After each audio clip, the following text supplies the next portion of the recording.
Donc voici, donc on demande z est une racine énième non réelle de 1. Prouvez que 1 plus 2z plus 2z carré plus 3 petits points plus 2z exposant n-1 plus z exposant n égale 0. Bon, sachant que z est une racine énième non réelle de 1. Alors, tout d'abord, qu'est-ce que c'est qu'une racine énième? Je vous rappelle que la racine énième peut s'écrire de la façon suivante. Tout nombre complexe qui n'a pas une racine, forcément une racine, voilà, tout nombre complexe, je ne parle pas de la racine de l'unité, tout nombre complexe peut s'écrire sous forme de racine énième de z, de rho, rho,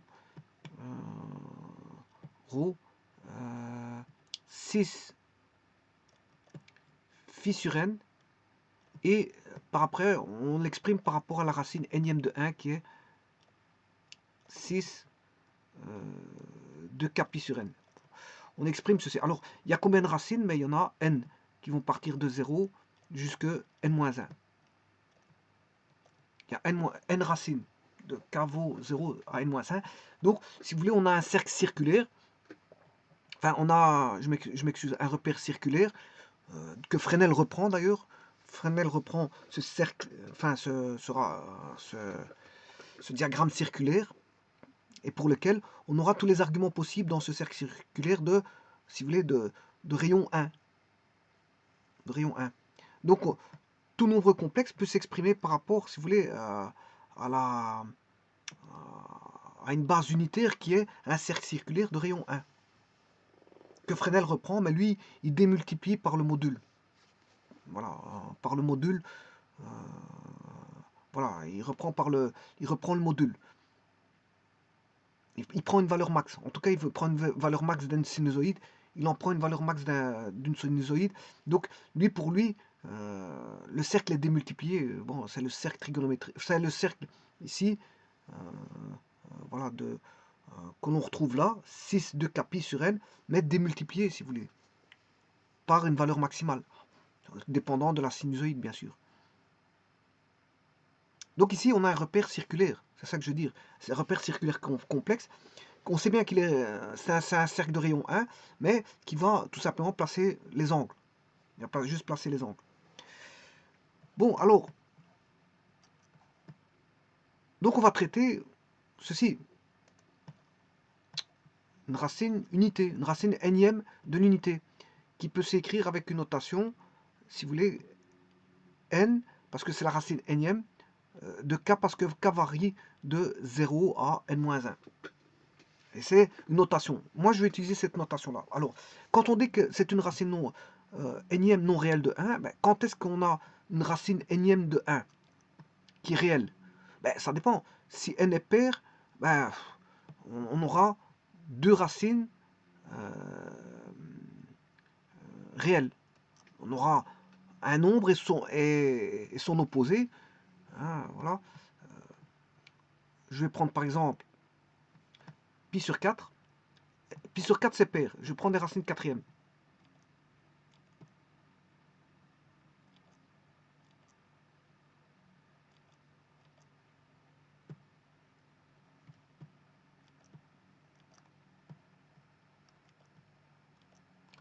Voilà, il en manque une.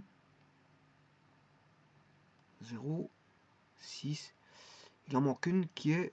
donc j'ai bien... Oui, justement, je me trompe. Je vais prendre les racines quatrièmes.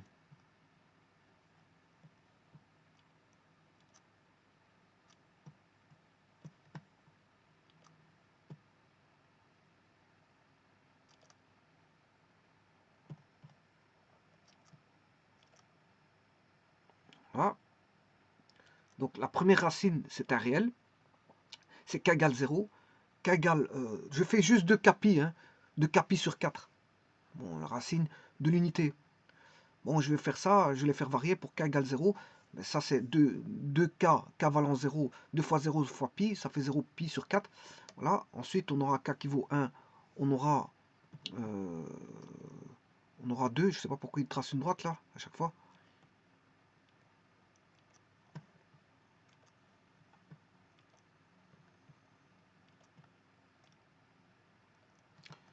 Voilà. Ensuite, on a 2k pi, k vaut 2, ça fait 4 pi sur 4. On a le troisième et celui-là le quatrième. Et donc, vous voyez qu'on a deux racines qui sont z6, z8. Z6, Z8 sont réels. Il y en a un qui est plus 1 et l'autre moins 1. Pourquoi? Parce que quand on sépare, on a toujours voilà, deux racines réelles. C'est tout à fait logique. Pourquoi? Si on regarde, ben, vous aurez 6, 2k pi sur n. N étant pair, bien sûr, j'ai pris un nombre pair. Eh bien, si k vaut 0, vous aurez toujours voilà, 0. K vaut 0, vous aurez 0 sur n. Voilà. Qu'il soit pair ou impair, on aura toujours une racine réelle. Pair ou impair en 0. Pair ou impair, on aura toujours une racine réelle. Voilà. Donc, ce qui veut dire on aura cosinus 0 plus j sinus 0. Voilà. Cosinus de 0, ben, ça fait 1. Et j sinus de 0, ça fait 0j. On aura toujours 1 plus 0j en k égale 0, que le n soit pair ou impair. Donc, vous cherchez une racine énième pair ou impair. Bon, la première racine, elle est réelle. Bon. Donc, ce qui veut dire en notation, j'aurais que k n, qu'il soit pair ou impair, la racine énième, de l'unité, bien sûr, pour k égale 0, que je vais noter comme ceci, mais ça fait toujours 1. n pi, n epsilon 0 vaudra toujours 1. Bon. Égale 1.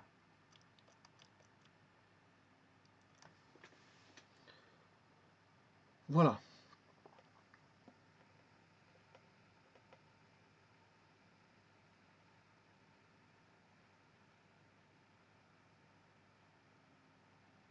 Alors, ça c'est une chose, mais s'il est impair, ben, je prends un nombre impair,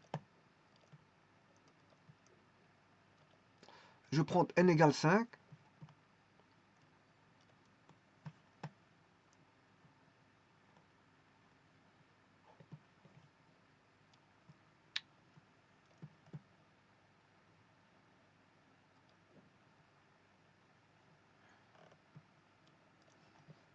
voilà le premier, voilà le second, voilà le troisième, voilà le quatrième, et voilà le cinquième. Et ça dessine, si vous voulez, un polygone.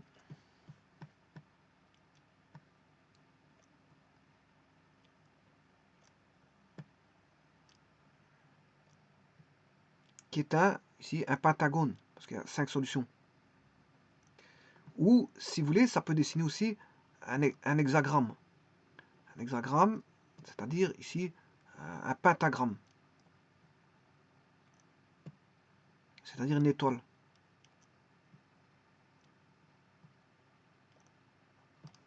Voilà.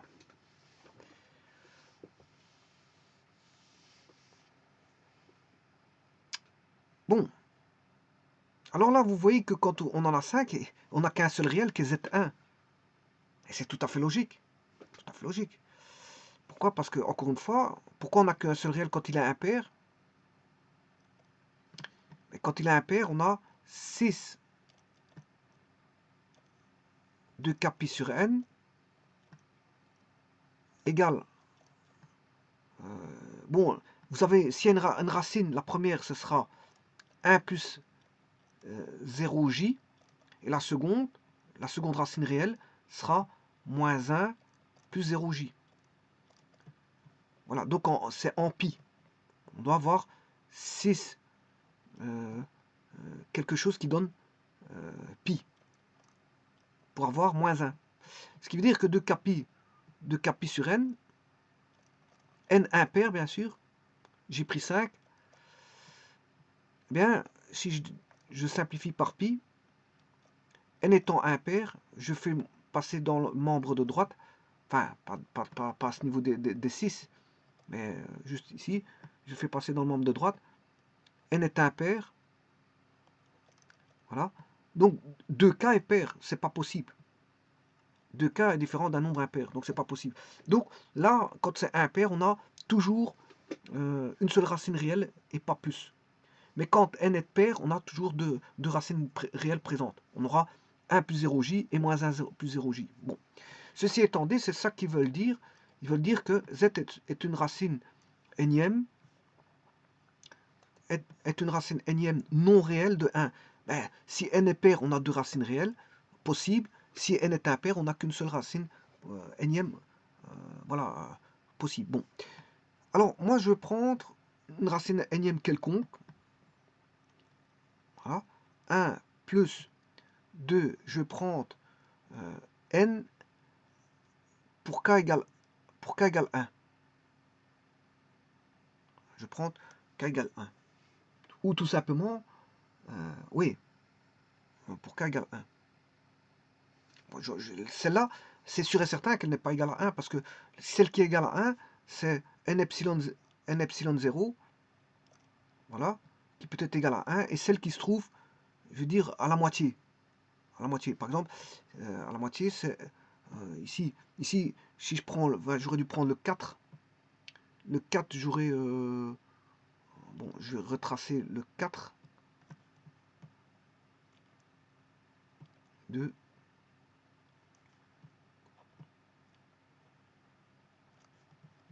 3. 4.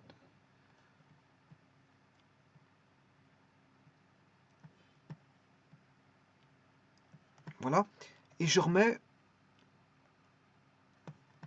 celui-là. Le premier, pi sur 4. 0 pi sur 4. 2 pi sur 4. 3 pi sur 4. Et voilà. On voit bien, c'est le Z8. Donc, Z1, Z2, Z3, ce sera le troisième qui sera... voilà. Pourquoi? Parce que normalement, on devrait faire... on en a 4, on fait diviser par 2. Ça fait 2. Mais comme ça commence en k égale 0, il faudrait faire plus 1. Donc, ce serait le troisième. Voilà. Donc, il faut diviser par 2 plus 1. Faire diviser par 2 plus 1. Donc, on pourrait trouver que pour si n pair, c'est le n divisé par 2, il est divisible parce que c'est pair, plus 1. Et c'est celui-là, voilà, enfin c'est plutôt, c'est pas là qu'il faut écrire ça, je m'excuse. Ce serait ici, k égale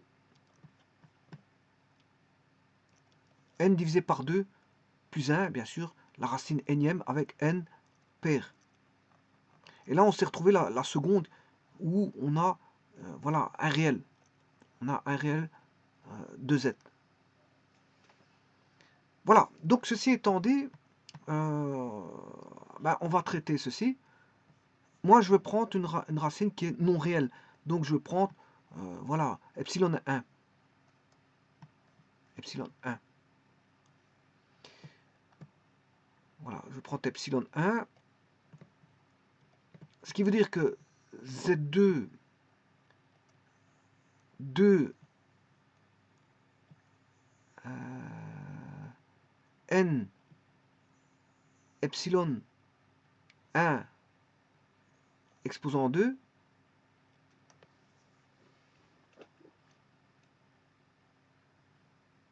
voilà.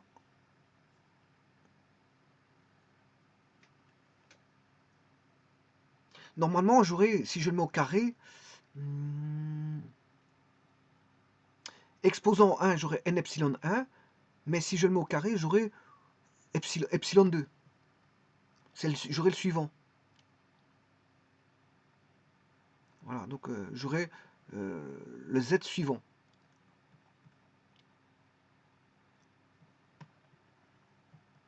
Par exemple, je prends un exemple ici. Epsilon 1 serait Z7. Si je mets Z7 au carré, je vais trouver Z8 normalement. On va regarder tout de suite. Z indice 7. Voilà. Je vais prendre la puissance au carré, ouais, pas de ceci, il faut que je sorte, flèche à droite, exposant 2, ouais, il n'est toujours pas sorti, je sors de l'exposant, ou alors je vais mettre une parenthèse, c'est plus facile, et voir, voilà, exposant 2, voilà, j'ai le suivant, moins 1 plus 0, i, c'est le suivant, voilà, donc si je prends z7, si je fais au carré, mais j'ai le suivant.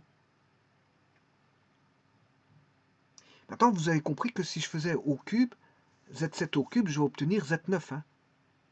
C'est-à-dire, j'obtiendrai la dernière racine qui est, je vais la placer, qui est z9. Voilà. Donc si je fais z7 exposant 2, ben, je vais décaler, je vais me retrouver sur z8 et puis z9. Je décale de 2 points. Z7 va se retrouver en z9.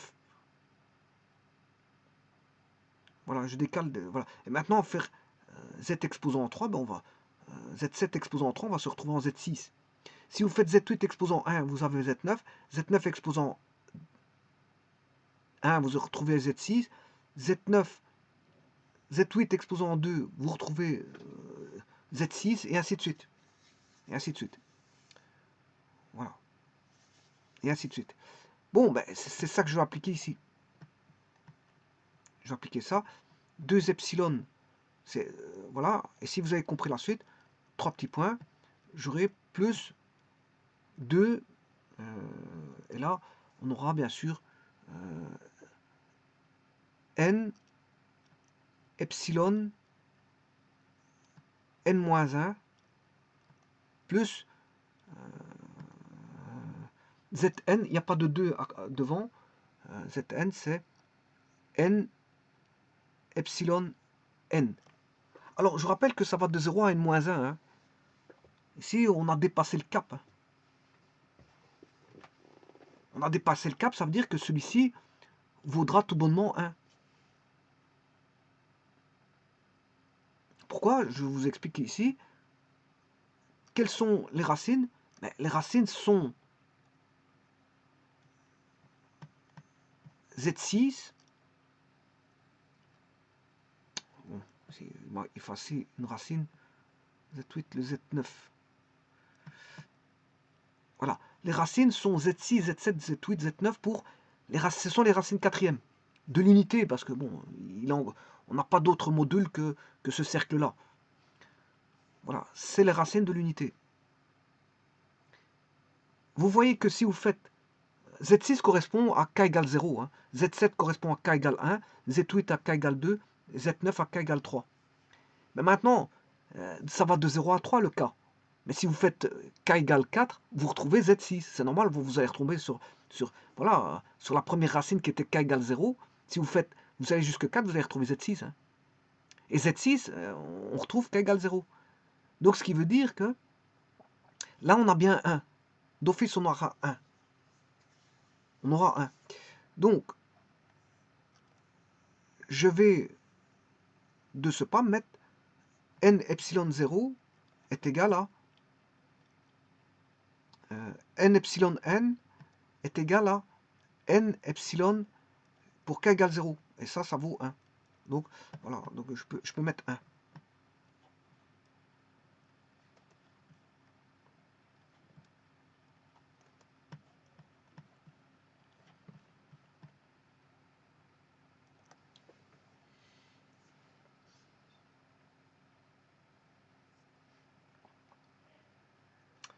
Voilà. Alors, maintenant, ce qui gêne un petit peu, c'est le fameux 2.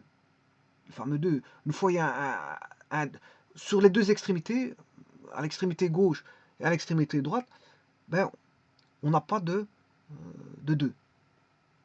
Je vais tout diviser par 2. Et je dirais même que je ferai 1 plus 1 égale 2. Hein. Ouais, ici, ça va être même plus rapide que ça. Je vais...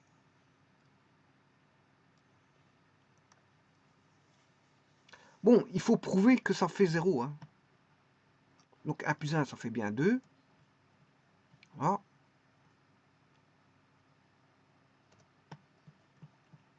Bon, ce qu'il faut prouver, c'est que ceci fait 2. Fait 0, je m'excuse, parce que c'est ce qu'il faut démontrer. Hein. Il faut démontrer ceci. Bon, mais donc je vais tout diviser par 2, hein, je peux, parce que bon, j'ai le membre de gauche, membre de droite. Donc celui-ci, 2 divisé par 2, ça fait 1. 2 divisé par 2, ça fait 1. 2 divisé par 2, ça fait 1. 2 divisé par 2, ça fait 1.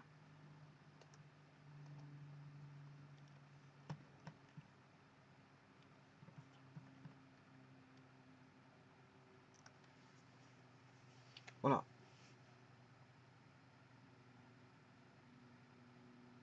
Alors, ici, je vais faire intervenir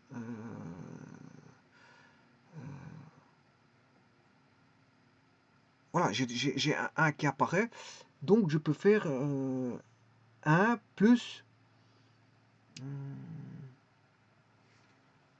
le 1, je vais le ramener ici.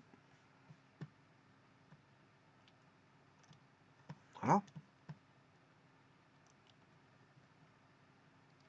Plus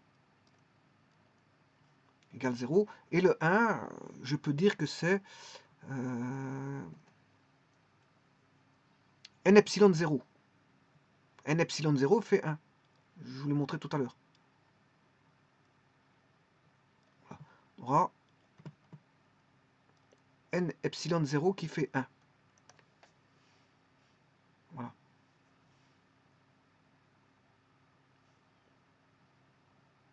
Et donc, là, j'ai 0, k égale 0, k égale 1, k égale 2 jusqu'à moins 1.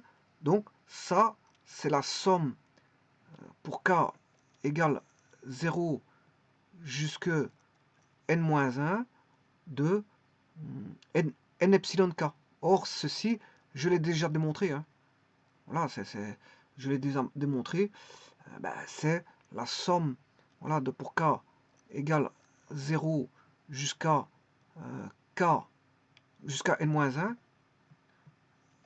N-1, voilà, de n epsilon 1 exposant k. Voilà, et ça, c'est une progression géométrique. C'est une progression géométrique où on aura 1 moins n. La raison, c'est n epsilon 1. Voilà, sur 1 moins n epsilon 1. Voilà. Et là, c'est exposant n. Oui, on va de 0 à n-1, donc ce qui fait n. Et ceci, ça fait 0. Puisque ceci fera 1. Je l'ai déjà démontré, hein, cette égalité-là, vous allez la voir, vous allez regarder, je l'ai déjà démontré. Elle fait partie de des vidéos auparavant, donc je peux mettre que ça fait 0, sans aucun souci. Voilà, vous allez voir la vidéo qui démontre ça. Elle est simple à démontrer. Il faut juste démontrer que n epsilon 1 exposant n fait 0. Fait 1. Et 1 moins 1, ça fait 0, vous aurez 0. Donc n epsilon 1 exposant n,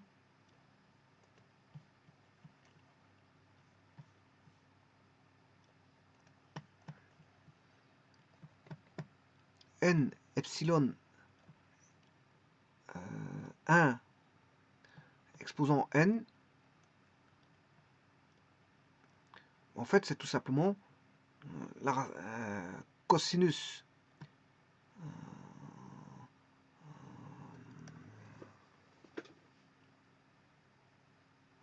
le 1 c'est cosinus, donc on a 2k pi sur n plus j sinus de k pi sur n, voilà, avec bien sûr exposant n. Donc ce n là va rentrer ici. On va pouvoir simplifier ceci. Le n va pouvoir rentrer ici, parce que un exposant devient une multiplication, voilà. Donc, on peut simplifier les n se simplifient. Il nous reste ceci.